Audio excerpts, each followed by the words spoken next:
Dear Esther, I have now driven the stretch of the M5 between Exeter and Bristol over 21 times. But although I have all the reports and all the witnesses, and have cross-referenced them within a millimetre using my Ordnance Survey maps, I simply cannot find the location. You'd think there would be marks to serve as some evidence. It's somewhere between the turn-off for Sanford and the welcome brake services, but although I can always see it in my rear-view mirror, I have as yet been unable to pull ashore.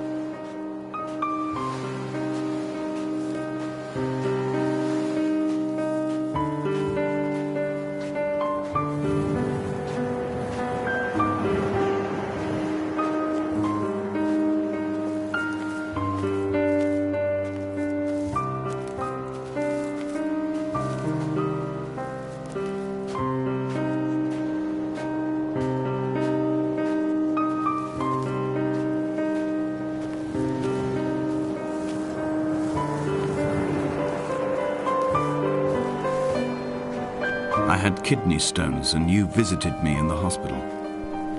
After the operation, when I was still half submerged in anaesthetic, your outline and your speech both blurred. Now my stones have grown into an island and made their escape, and you have been rendered opaque by the car of a drunk.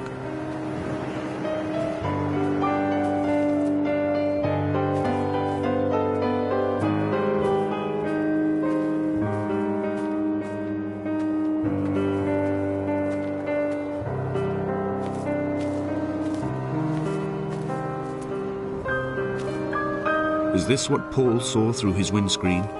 Not Lot's wife looking over her shoulder, but a scar in the hillside, falling away to black forever.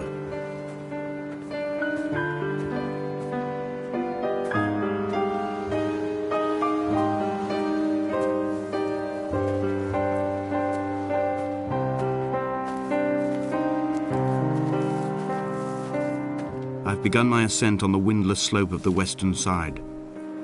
The setting sun was an inflamed eye squeezing shut against the light shone in by the doctors. My neck is aching through constantly craning my head up to track the light of the aerial. I must look downwards, follow the path under the island to a new beginning.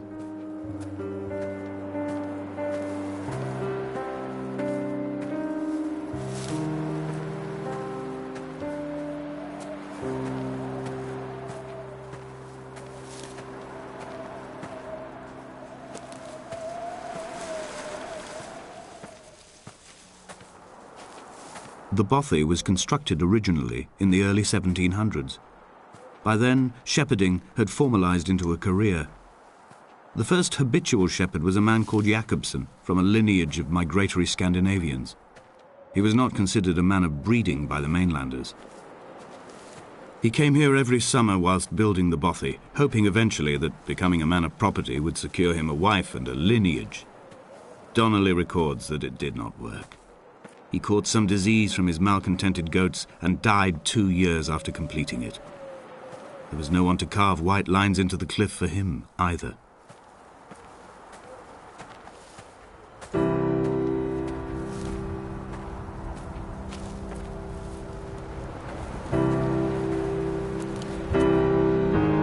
When the oil lamps ran out, I didn't pick up a torch, but used the moonlight to read by.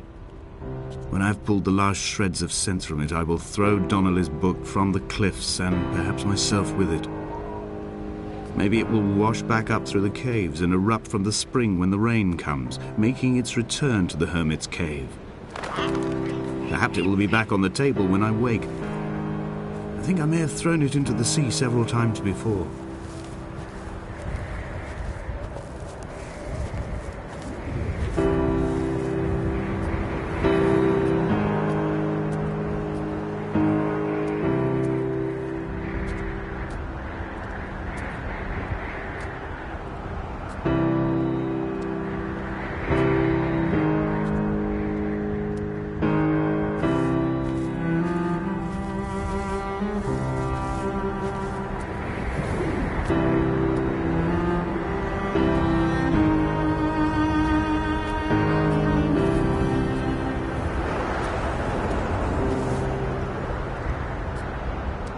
In a footnote, The editor comments that at this point Donnelly was going insane as syphilis tore through his system like a drunk driver. He's not to be trusted. Many of his claims are unsubstantiated, and although he does paint a colourful picture, much of what he says may have been derived directly from his fever. But I've been here, and I know, as Donnelly did, that this place is always half imagined. Even the rocks and caves will shimmer and blur with the right eyes.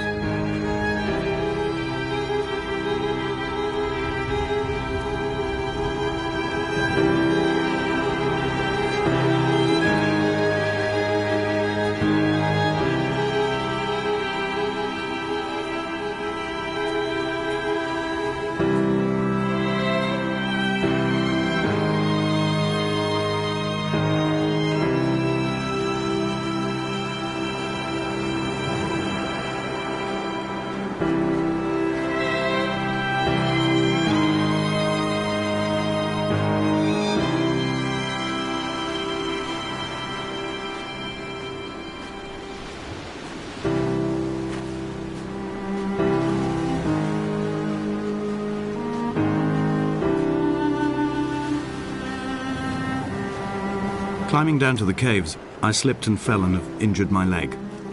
I think the femur is broken. It is clearly infected. The skin has turned a bright, tight pink, and the pain is crashing in on waves, winter tides against my shoreline, drowning out the ache of my stones. I struggled back to the bothy to rest, but it has become clear that there is only one way this is likely to end. The medical supplies I looted from the trawler have suddenly found their purpose. They will keep me lucid for my final ascent.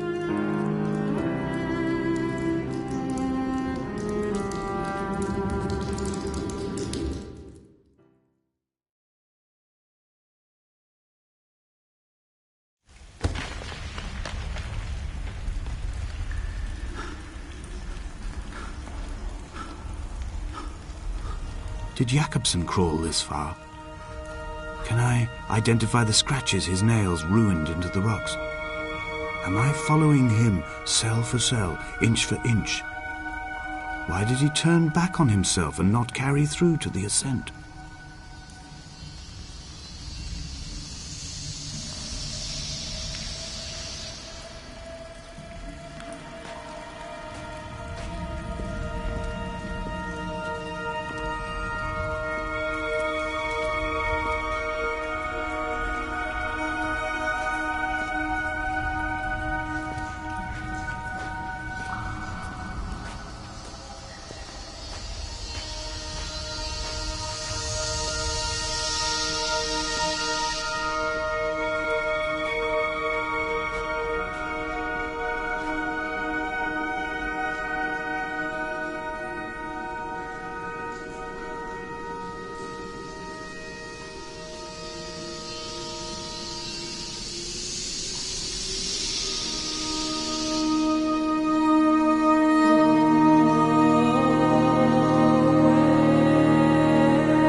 They'd stop the traffic back as far as the Sandford Junction and come up the hard shoulder like radio signals from another star.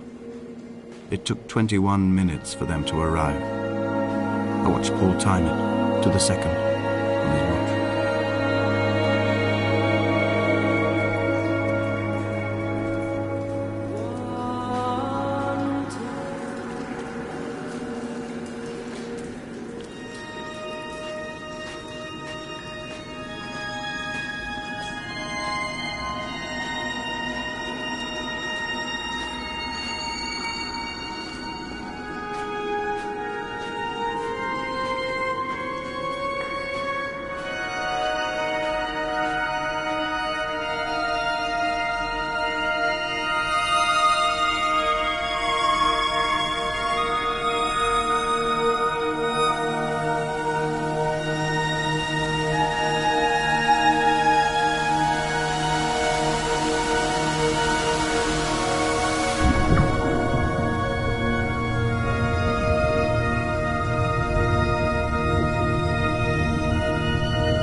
In my final dream, I sat at peace with Jakobsen and watched the moon over the Sandford Junction.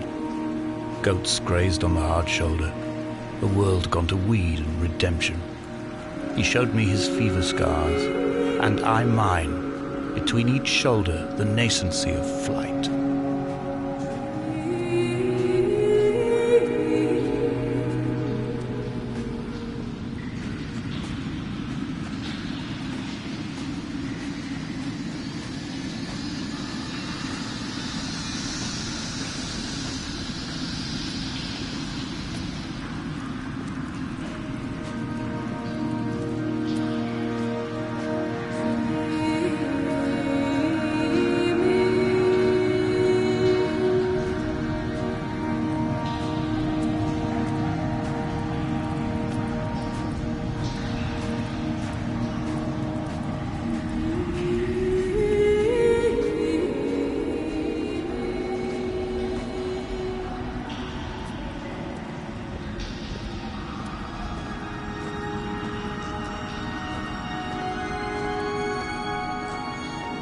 When I was coming round from the operation, I remember the light they shone in my eyes to check for pupil contraction. It was like staring up at a moonlit sky from the bottom of a well. People moved at the summit, but I could not tell if you were one of them.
wish I could have known Donnelly in this place.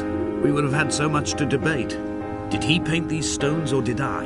Who left the pots in the hut by the jetty? Who formed the museum under the sea? Who fell silently to his death into the frozen waters? Who erected this godforsaken aerial in the first place? Did this whole island rise to the surface of my stomach, forcing the gulls to take flight?